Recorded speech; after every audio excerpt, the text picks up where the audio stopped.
que são inerentes ao processo de execução. Ok, dando continuidade, a gente tem os efeitos da citação. Eu trouxe apenas 5 efeitos da citação para a gente.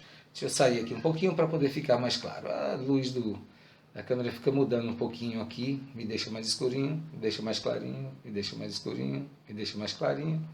E aí a gente vai tocando a aula, ok? Vamos embora. Como primeiro efeito que a gente trouxe para vocês é que a citação induz a litispendência. Como assim, Rosenberg? Simples. A partir da citação válida, vai ocorrer para o réu os efeitos da litispendência.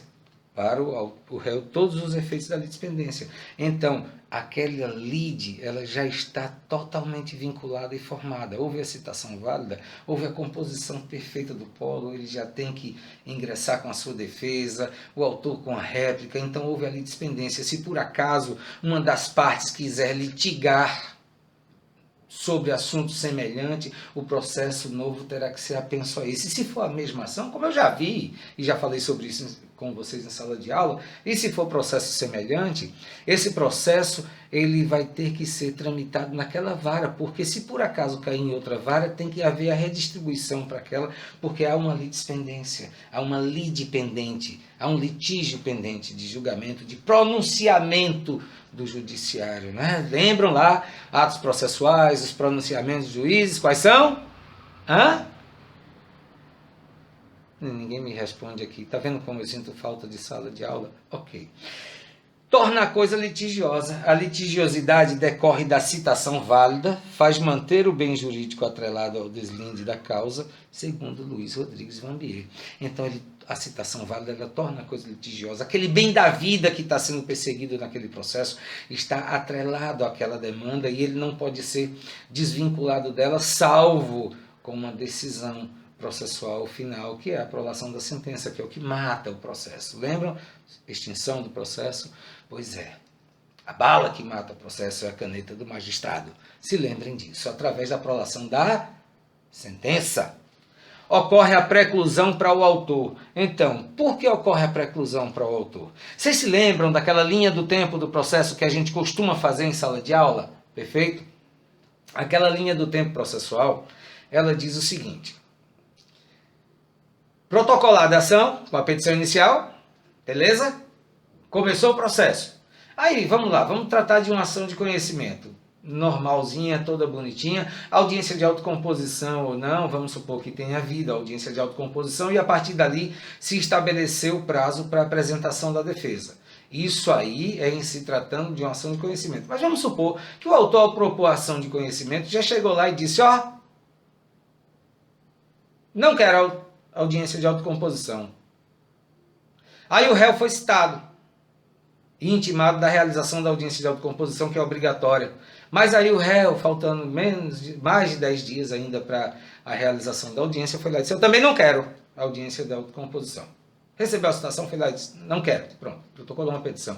A partir daquele momento, começa a contar para o réu o prazo para ele apresentar a defesa, beleza? Mas vamos ver por que ocorre a preclusão para o autor. O autor protocolou a petição inicial e aí ele se arrependeu de um pedido, ele disse, ferro, eu vou lá e vou tirar aquele pedido. Foi lá através do seu advogado e fez o aditamento da petição inicial e fez o aditamento e alterou aquele pedido. Disse, não, eu quero pedir isso aqui, velho, porque é melhor, assim está mais justo, está mais correto, está mais tranquilo. Eu não estou dizendo que ele está fazendo nenhuma malandragem processual, não, tá? Eu estou dizendo que ele está trabalhando dentro do que a lei permite, aditar inicial. É necessário. Como é necessário emendar inicial? Vocês se lembram, né? Há uma diferença muito grande entre aditar e emendar. Quando você adita, você complementa ou você exclui algo que você tinha lá dentro que você não estava satisfeito. Quando você emenda inicial, você está emendando algo que estava quebrado e que pode prejudicar demais o seu processo, tanto que pode provocar o indeferimento da petição inicial. Ok? Então tá. Ocorre a preclusão justamente porque até o momento da citação, o autor pode aditar inicial como ele bem entender. Ocorreu a citação válida, precluiu o direito do autor de fazer qualquer aditamento na petição inicial. Por quê? Porque a partir desse momento da citação válida, a qualquer alteração da petição inicial só poderá ser feita com a anuência, o consentimento do réu. Por isso que ocorre a preclusão para o autor, precluir o seu direito de aditar, por exemplo. E a partir do momento em que o réu protocolar a sua contestação, aí ele já não pode mais alterar de jeito nenhum. Já era, acabou-se, aí é dar continuidade ao processo. Tudo continua. Pode desistir, mas tem que contar com a anuência do réu. Isso aí é verdade, é fato. Ok, beleza. Então tá, um outro efeito, constitui in mora o devedor. Constitui in mora o devedor. Um exemplo simples é nos casos que haja discussão de dívida cujo contrato não estabeleça data para o pagamento. Pode haver? Pode. Pode haver sim. Vamos supor que por um lapso ou por uma qualquer questão foi feito um contrato. Vamos lá. Vamos fazer um contrato aí de compra de sacas de feijão que ainda vão ser plantados, certo? E eu não tenho uma data para realizar aquele pagamento daquelas sacas e também a outra parte não tem uma data para poder me entregar. Só sei que ele tem que me entregar 10 sacas de feijão ao final da safra, quando ele fizer a colheita. Chegou no finalzinho da safra, ou melhor, a safra foi toda antecipada, tudo aconteceu antes e não sei o quê, e o plantador veio de lá e me cobrou o dinheiro, disse, olha, eu trouxe aqui as suas 10 sacas de feijão, e eu disse, mas eu não tenho, eu não quero mais, eu não tenho mais interesse, nesse momento eu não tenho mais interesse nenhum nessas 10 sacas de feijão. Então aí o vendedor lá pegou o contrato e executou o contrato. Naquele contrato não estava constando nenhuma data de pagamento que eu deveria realizar. Mas a partir do momento em que ele executar aquele contrato, eu estou constituído em mora. A minha obrigação passa a ser válida, passa a ser correta, passa a ser exigível. E eu tenho que pagar as 10 sacas de feijão que eu comprei. Claro, se tiver acontecido alguma outra situação processual. Isso é só um exemplo para a gente, ok? Interrompe a prescrição. Quando se fala em interromper a prescrição, diz que ela vai voltar a contar todo o prazo desde o início. Né? Então, a prescrição, vai retroagir ao momento da propositura da ação, embora se origine no despacho da citação. Belezinha? São esses os 5 efeitos que eu trago para vocês, para que a gente possa conversar agora sobre letra de lei mais propriamente dita, letra de lei seca, que é o que eu mais gosto de dar para vocês, porque é isso que cai na prova da OAB, é isso que cai nos concursos públicos e é isso que a gente tem que aprender. A doutrina ela é fundamental, essencial e necessária para que a gente possa complementar os conhecimentos da gente. Mas vamos para a letra de lei? Beleza? Artigo 240, a citação válida, ainda que, quando ordenada por juízo incompetente, induz a litispendência, torna litigiosa a coisa, constitui in mora o devedor, ok? Ressalvadas as hipóteses do artigo 397 e 398 da Lei 10.406 de janeiro de 2002, que nada mais é nada menos do que o quê? O nosso Código Civil. Então dá uma olhadinha lá, ela fala sobre algumas questões de dívida de ato ilícito e não sei o quê, nesses 2 artigos que o CPC nos traz no seu conceito. Então a citação válida, mesmo que ordenada por um juízo incompetente, pode acontecer? Pode. Distribuiu o processo, foi distribuído erroneamente para uma vara, mas mesmo assim o juízo recepcionou a peça e determinou a citação, e a citação ocorreu, então ela vai o quê? Induzir a litispendência, olha aí, ó, nosso primeiro efeito, vai induzir a litispendência, vai tornar litigiosa a coisa, ok? Não precisa falar que torna precluso o direito do autor, mas de aditar inicial, ok? E constitui in mora o devedor.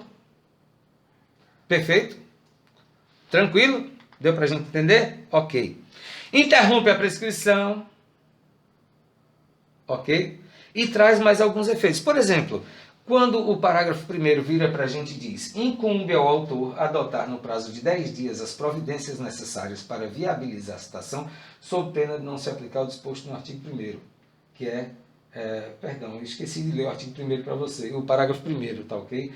A interrupção da prescrição operada pelo despacho que ordena a citação, ainda que proferido por juiz incompetente, retroagirá a data da propositura da ação. Então, para que haja essa interrupção da prescrição, é necessário que, se por acaso a parte ré ou executada não tiver sido localizada, não tiver sido encontrada, e o magistrado requerer providências do autor ou do exequente nesse sentido, diz aqui que incumbe a ele, no prazo de 10 dias, tomar todas essas providências, sob pena de que não seja considerado válido para ele aquela questão que está disposta no parágrafo 1º. Então, o autor ele tem que diligenciar aquilo que o magistrado determinar para validar, para conseguir realizar a citação dentro de um prazo de 10 dias. Perfeito? A parte não será prejudicada pela demora imputável exclusivamente ao judiciário. Olha só. Isso é o que é uma maravilha de um código elaborado por um advogado. Ou melhor, vários advogados. Tivemos a participação de juiz, de tudo, né? Mas estou falando sobre aquele que realmente trabalha diariamente. Não que os outros não façam, mas eu digo assim, aquele que, se não conhecer do que está escrito na lei, na norma processual, pode vir a fulminar o direito do seu cliente. E, claro, não obter uma boa colocação no mercado. Então vejam o que é um código escrito por um advogado. A parte não será prejudicada se por acaso o judiciário demorar a tomar as providências da citação. Então, se a culpa for do judiciário, não for da parte, se o réu, ou melhor, se o autor não conseguiu cumprir em 10 dias, porque não foi citado, não foi intimado a gente vai ver a diferença entre elas, não foi intimado para poder se pronunciar sobre aquilo, então, se a culpa for exclusivamente do judiciário, a parte não vai sofrer nenhum prejuízo, ok?